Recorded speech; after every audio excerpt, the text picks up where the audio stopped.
Children, how are you? శుభోదయ बच्चे, मैं हूं आपका अनवर सर डॉक्टर बीसेंट पाठशाला से। శుభోదయం పిల్లలు, నేను మీ అన్వర్ సార్ని డాక్టర్ బీసెంట్ పాఠశాల నుండి। సో ఎలా ఉన్నారు? అందరూ బాగానే ఉన్నారు కదా? ఓకే. సో గత వీడియోలో మనం అంతర్రాష్ట్రీయ సరఫరా హిందీ మరియు కొన్ని వ్యాకరణాంశాల గురించి మనం చర్చించుకున్నాం। ఈరోజు మనం 10వ తరగతికి చెందినటువంటి 10वीं కక్ష ద్వితీయ భాష హిందీ, ఎస్ఎల్ అంటే సెకండ్ లాంగ్వేజ్ ద్వితీయ భాష హిందీ చెందినటువంటి पाठ 7 भक्ति पद के बारे में चर्चा करेंगे। लेसन 7 भक्ति पद पाठंलो మనం చర్చించుకుందాం। इस पाठ को कवि और कवयित्री दोनों ने रचना की है। इसके जो लेखक होते हैं, कवि होते हैं, कवि रैदास और कवयित्री मीराबाई दोनों लिखे हैं। ఈ పాఠానికి ఇద్దరు కవులు ఉన్నారు। ఒక కవి రైదాస్, కవయిత్రి మీరాబాయి। అంటే రైదాస్కి సంబంధించిన ఒక చౌపాయి, మీరాబాయికి సంబంధించిన ఒక పద్ అనేది కూడా ఇవ్వడం జరిగింది। సో వీటి గురించి మనం లెసన్లో చర్చించుకుందాం। సో మనం ప్రతిసారి కూడా పాఠంలో మనం ఉన్మీకీకరణ, ఉద్దేశం ఇవన్నీ చర్చించుకున్నాం కదా। సో అదే మాదిరిగా మనం ఉన్మీకీకరణలో ఏమి ఇచ్చాడు అనేది ఒకసారి మనం చూసుకుందాం। ఉన్మీకీకరణ మనం చూసినట్టుగైతే उन्मीकीकरण चूँ पेज नंबर 39। उन्मीकीकरण गुरु गोविंद दोवु खड़े काके लागो पाए। गुरु गोविंद दोवु खड़े काके लागो पाए। बलिहरि गुरु आपने गोविंद दियो बताए। बलिहरि गुरु आपने गोविंद दियो बताए। गुरु गोविंद दोवु खड़े काके लागो पाए। गुरु गोविंद दोवु खड़े। गुरु అంటే गुरु, शिक्षक, अध्यापक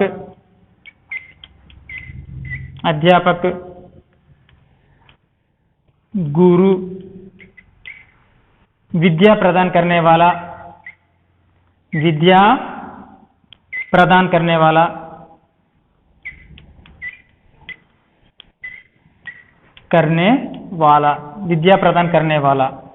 విద్యని దానం చేసేవాడు, విద్యని నేర్పించేవాడు గురువు। गुरु गोविंद भगवंतुడు, गुरु गोविंद भगवान। गुरु गोविंद दोवु खड़े काके लागो पाए।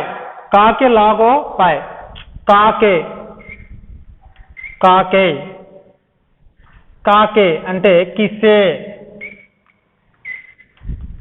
लागो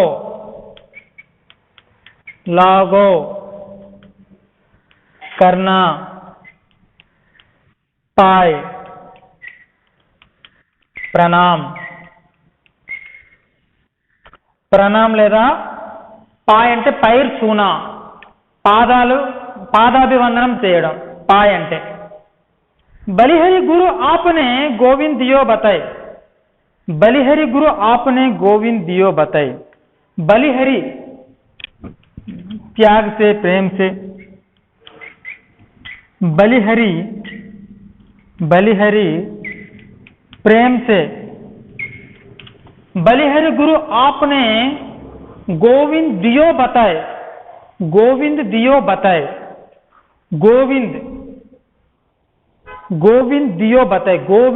दियो मतलब मार्ग, बताए। दियो అంటే दर्शन, गोविंद भगवान का दर्शन बताया है। దీని అర్థం ఏంటంటే చెప్తాను, సింపుల్ చూడండి। గురు గోవింద్ దోవు ఖడే, గురు గోవింద్, గురువు గోవిందుడు, గురువు భగవంతుడు ఇద్దరు కూడా ప్రత్యక్షమైతే, నా ఎదురుగా నిల్చుంటే, కాకే లాగో పాయ్, ఎవరిని నమస్కరిస్తావు? కాకే లాగో పాయ్, ఎవరిని నమస్కరిస్తావు అంటే, బలిహరి గురు ఆపనే, గురువు గారు నా యందు ప్రేమతో, బలిహరి అంటే ప్రేమతో, ఆపనే నాకు, బలిహరి గురు ఆపనే గురువు గారు నా యందు ప్రేమతో गोविंद दियो बताए భగవంతుడి యొక్క దర్శనం ఏ విధంగా ఉంటుంది, భగవంతుడిని చేరుకునేటటువంటి మార్గం ఎలా ఉంది, భగవంతుని చేరుకునే మార్గాన్ని నాకు చూపించిన వారు గురువు. కనుకనే నిజంగా గురువు అనేవారు లేకపోయినట్టుగైతే అసలు గోవిందుడు అనేవాడు లేడు. ఆ గోవిందుడు భగవంతుని యొక్క దర్శన భాగ్యం అనేది లభించేది కాదు. ఆ భగవంతుని లేదంటే భగవంతుని యొక్క ఆ మార్గం, భక్తి మార్గాన్ని నేను చేరుకునేవాడిని కాదు. నాకు ఆ భగవంతుణ్ణి దర్శించడానికి, ఆ భగవంతుడు అంటే ఏమిటో తెలుసుకునేటటువంటి మార్గాన్ని నాకు తెలియజేసింది మాత్రం మా గురువు గారు. నిజంగా గురువు గారు కానీ లేకపోయినట్టుకైతే నేను ఆ భగవంతుడు అనేవారు ఏ విధంగా ఉంటారు, భగవంతుని యొక్క రూపం ఏమిటి అనేది నాకు కూడా తెలిసేది కాదు. అందుకనే భగవంతుని యొక్క స్వరూపాన్ని తెలియజేసి ఆ మార్గాన్ని తెలిసిన గురువు గారికి నేను స్వయంగా పాదాభివందనాలు చేస్తాననేసి దీంట్లోకి అర్థం.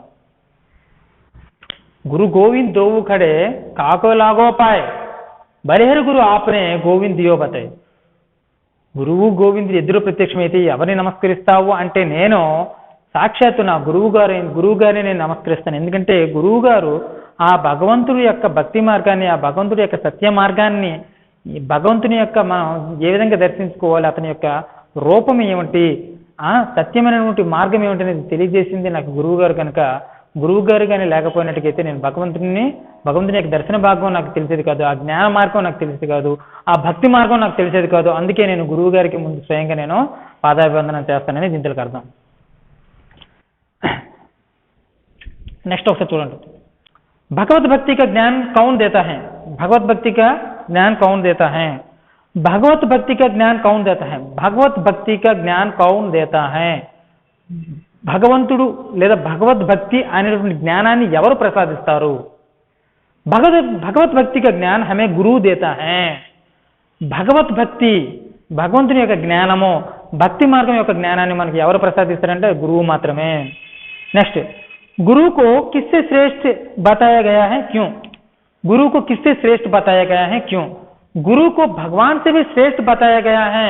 गुरु को भगवान से भी श्रेष्ठ बताया गया, क्यों? ఎందుకంటే గురువుని భగవంతుడి కన్నా శ్రేష్టంగా గొప్పగా చూపించడం జరిగింది. ఎందుకంటే क्योंकि गुरु नहीं होता तो भगवान को हम नहीं देखते, गुरु नहीं होता तो हम भगवान को नहीं देखते. हम गुरु के द्वारा ही, गुरु के जो मार्गदर्शन के द्वारा ही हम भगवान की ज्ञान हमको मिलता है. సో గురువు యొక్క జ్ఞానం వల్లనే మనకి భగవంతుని యొక్క భక్తి మార్గం అనేది మనకి లభిస్తుంది. నెక్స్ట్, निराडंबर भक्ति भावना का क्या महत्व है, निराडंबर भक्ति भावना का क्या महत्व है. నిరాడంబర భక్తి భావన అంటే ఏమిటి, నిరాడంబర భక్తి భావన అంటే ఏమిటి? ఆడంబరం, నిరాడంబరం. ఆడంబరం అంటే వైభవంగా భగవంతుని దగ్గరికి వెళ్ళేటప్పుడు చాలా వైభవంగా వెళ్ళడం. ఎలా వెళ్ళడం అంటే బాజా భజంత్రులతోటి, దూపదీప నైవేద్యాలతోటి ఎక్కువ ముడుపులు చెల్లించడం, లేదంటే ఎక్కువగా అతనికి కానుకలు సమర్పించడం, ఈ విధంగా మంది మార్బలంతో వెళితే దాన్ని ఆడంబరమైనటువంటి భక్తి అని అంటారు. నిరాడంబరమైన భక్తి అంటే ఏమిటంటే భగవంతునికి ఏవి ఇటువంటి కానుకలు కానీ ఉపహారాలు కానీ ఏవి సమర్పించకుండా, ధూపదీప నైవేద్యాలు ఏవీ లేకుండా నీ నిర్మలమైనటువంటి మనస్సును మాత్రమే అర్పించితే, నువ్వు నిర్మలమైనటువంటి నిష్కల్మసమైనటువంటి నీ మనస్సుతో భగవంతుని స్తుతిస్తూ ఉంటే, భగవంతుని యొక్క నామస్మరణ చేస్తూ ఉంటే దానినే నిరాడంబర భక్తి భావన అని అంటారు. దీని హిందీలో చెప్తామంటే भगवान के लिए जो धूप दीप नैवेद्य ना रहकर, भगवान के लिए धूप दीप नैवेद्य ना रहकर, बेंट और उपहार ना रहकर केवल अपने सच्चे हृदय से भगवान के नाम स्मरण करते हैं, भगवान को स्मरण करते हैं, उसे ही निराडंबर भक्ति भावना कहते हैं, उसे ही निराडंबर भक्ति भावना कहते हैं. భగవంతునికి ఓన్లీ నీ యొక్క స్వచ్ఛమైన హృదయంతో ఏమిటి పూజిస్తే దాన్ని నిరాడంబర భక్తి భావన అంటారు. यह पाठ का मुख्य उद्देश्य, पाठ का उद्देश्य सोचो. यह पाठ का मुख्य उद्देश्य दो ही पॉइंट में बताऊंगा. एक होता है यह पाठ का मुख्य उद्देश्य प्राचीन हिंदी साहित्य को बताना. फर्स्ट पॉइंट पाठ का उद्देश्य भक्तिपद नाम पाठ का उद्देश्य दो ही पॉइंट में बताऊंगा. एक होता है प्राचीन हिंदी साहित्य को बच्चों को बताना, प्राचीन हिंदी साहित्य को बच्चों को बताना, पॉइंट 1.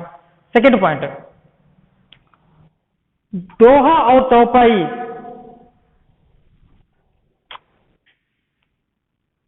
दोहा और चौपाई, सॉरी चौपाई और पद, चौपाई और पद को बताना और बच्चों में भक्ति भावना को बढ़ाना, बच्चों में भक्ति भावना को बढ़ाना।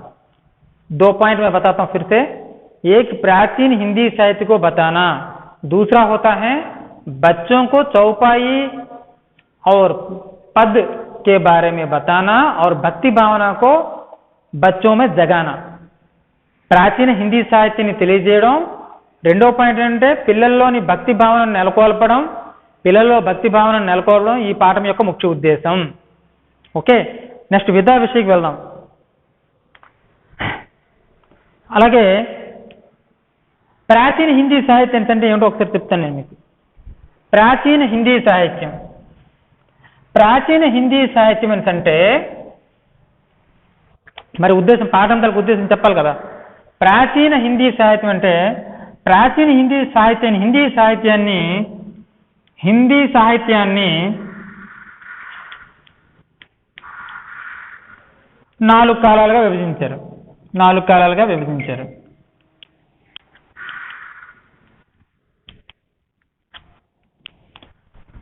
ఒకటి ఆదికాలని, 2 భక్తి కాలని, 3 రీతి కాలని, 4 ఆధునిక కాలని.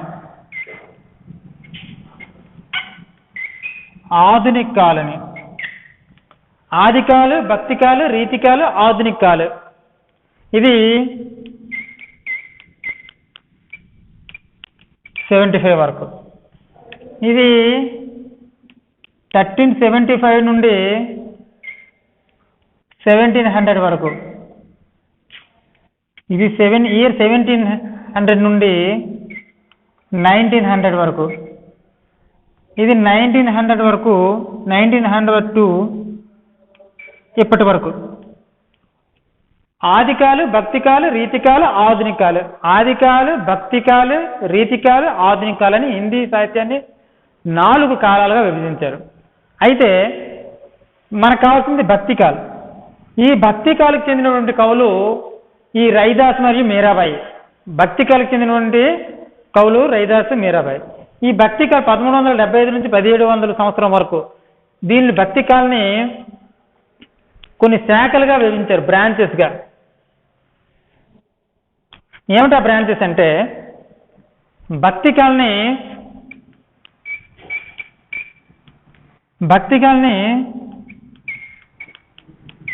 సగుణ భక్తి శాఖ, నిర్గుణ భక్తి శాఖ. సగుణ భక్తి శాఖ, నిర్గుణ భక్తి శాఖ అని. సగుణ భక్తి శాఖలోని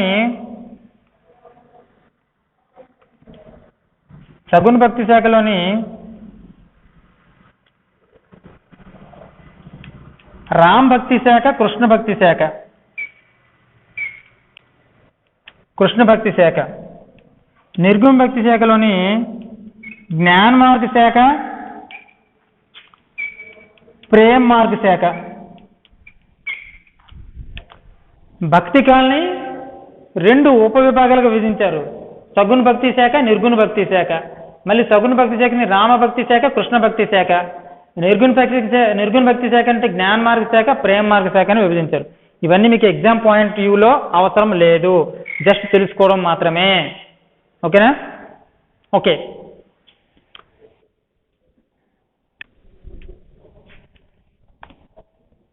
దీని గురించి పెద్దగా ఆలోచించాల్సిన అవసరం లేదు. సో మీకు జస్ట్ అది ఇంట్రడ్యూస్ చేయడం కోసం, ప్రాచీన హిందీ సాహిత్యాన్ని తెలియజేయడం కొరకు అది చెప్పడం జరిగింది. సో विधा विषय ఒకసారి చూద్దాం. विधा विषय, इसमें एक चौपाई एक पद है.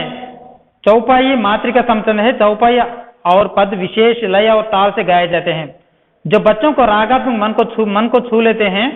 चौपाई चंद 4 पंक्तियों का होता है. इसके प्रत्येक पंक्ति में 16 मात्रे होते हैं. चौपाई, ఈ పాఠంలో చౌపాయి పద్యం ఉంది. చౌపాయి అంటే 4 చరణాలు ఉంటాయి. చౌపాయి అంటే తార్, చౌపాయి. పాయి అంటే కోడి అనమాట. పాయి అంటే కోడి అని అంటాం మనం. పాయి అంటే చౌపాయి, చాపాయి, పాయి అంటే చరణ్ అని కూడా అనొచ్చు మనం. పాయి, పాయి చరణ్, పాదము లేదా చరణము. 4 చరణాలు ఉంటాయి అన్నమాట. 4 చరణాలు, ప్రతి చరణంలో కూడా 16 గణాలు అనేవి ఉంటాయి. మాత్రికా చంద్, మాత్రికా చంద్, మాత్రికా చంద్ అంటే ఏమిటి? ఇంతకుముందు చెప్పాను. మాత్రికా చందన్స్ అంటే లఘు గురువుల యొక్క గణన ఆధారంగా, లఘు గురువుల యొక్క గణన ఆధారంగా పద్య లక్షణాన్ని చెబితే అది మాత్రికా ఛందస్సు అంటాం, మాత్రికా ఛందస్సు అంటాం. అలా కాకుండా అక్షరాల యొక్క సంఖ్యను ఆధారంగా పద్య లక్షణాలు చెప్తే అది వార్ణిక ఛంద్ అంటాం. ఛందస్సు చెప్పినప్పుడు అది మనం చెప్పుకుందాం. మాత్రికా ఛంద్ అంటే లఘు గురువుల యొక్క గణనల ఆధారంగా, లఘు గురువుల యొక్క గణన ఆధారంగా ఏమిటి పద్య లక్షణాలు చెప్తే అది మాత్రికా ఛందస్సు అంటారు. చౌపాయి అనేది ఒక మాత్రిక ఛందస్సు. చౌపాయి అంటే చౌ అంటే చార్, చార్ చరణ్ వాలా, 4 చరణాలు ఉంటాయి. ప్రతి చరణంలో 16 గణాలు అనేవి ఉంటుంది, గణాల సంఖ్య. ఓకేనా? ఇది చౌపాయి. ఇది పాఠం తెలుగు విధ.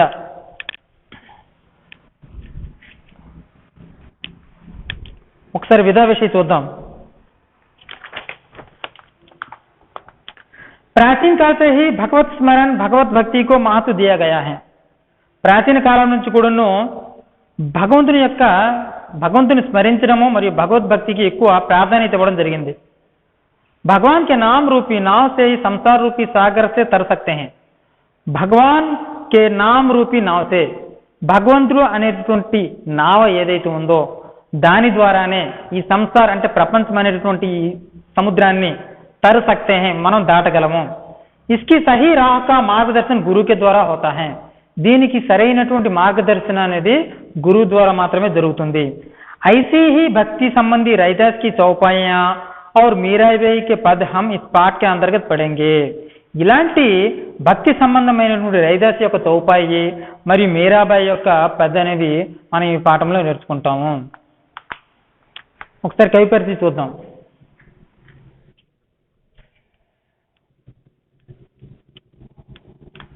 कवि रैदास, कवि रैदास, जीवन काल, जीवन काल, जीवन काल 1488, 1482 एंड 1527. प्रसिद्ध रचना, रचना गुरु ग्रंथ साहिबा, गुरु ग्रंथ साहिबा. विशेष, विशेष ज्ञान मार्ग शाखा के प्रमुख कवि, ज्ञान मार्ग शाखा, ज्ञान मार्ग शाखा के प्रमुख कवि. नेक्स्ट कवयित्री, कवयित्री मीराबाई, मीराबाई. जीवन काल, जीवन काल 1498 एंड 1573, 1573. प्रसिद्ध रचना, प्रसिद्ध रचना मीराबाई पदावली,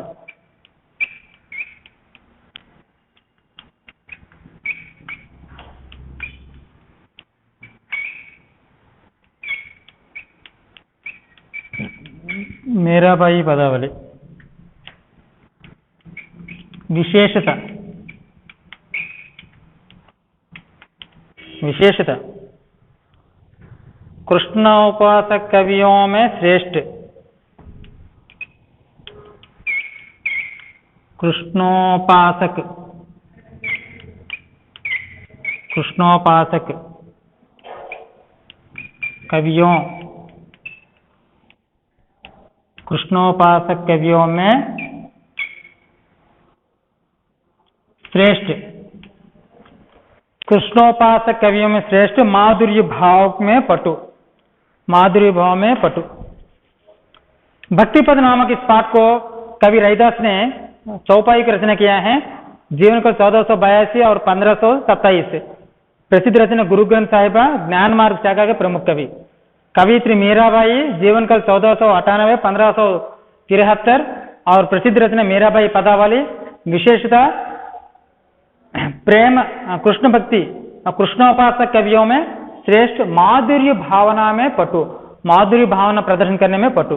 ఇదండి కవి మరియు కవియత్రి యొక్క పరిచయం. ఇప్పుడు ఒకసారి లెసన్లకు వెళ్దాం. మనం లెసన్లకు వెళ్దాం. मैं इस पाठ को गाने की कोशिश करूंगा, आप भी ध्यान से सुनिए. प्रभु जी तुम चंदन हम पानी, प्रभु जी तुम चंदन हम पानी, जाके अंग अंग बास समानी, जाके अंग अंग बास समानी. प्रभु जी तुम घन बन हम मोरा, जैसे चित वही चंद्र चकोरा, जैसे चित वही चंद्र चकोरा.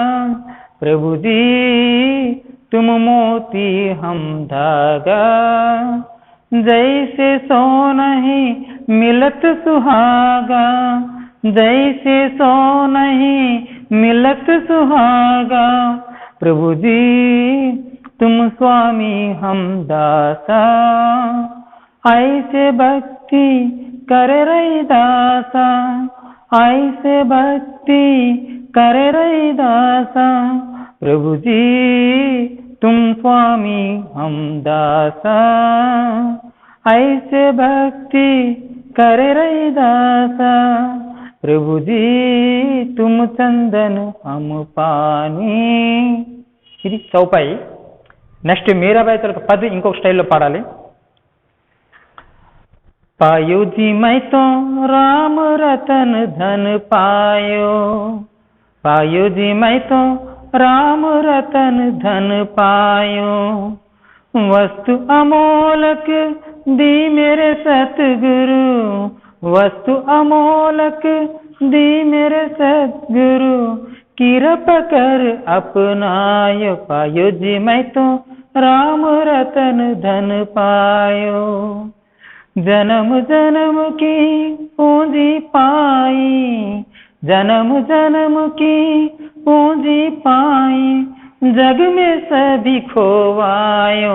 पायो जी मैं तो राम रतन धन पायो, कर्ज न खूटे चोर न लूटे, कर्ज न खूटे चोर न लूटे, दिन दिन बढ़त सवायो. पायो जी मैं तो राम रतन धन पायो, सत की नाव केवटिय सतगुरु, सत की नाव केवटिय सतगुरु, भवसागर तर आयो. पायो जी मैं तो राम रतन धन पायो.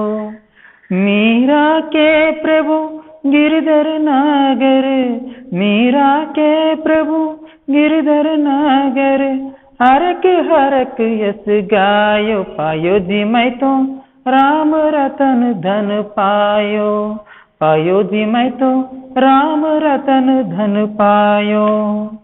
ఇదండి ఈ భక్తి పద్ పాఠం యొక్క ఉన్మీకీకరణ, ఉద్దేశ, విధ అండ్ విషయ ప్రవేశ అండ్ కవి పరిచయం. ఈ కవితా గానం అనేది నేను పాడి వినిపించాను. సో నెక్స్ట్ వీడియోలో ఈ కవితాంశ యొక్క భావార్థాన్ని మనం చర్చించుకుందాం. అంతవరకు సెలవు. ధన్యవాదములు.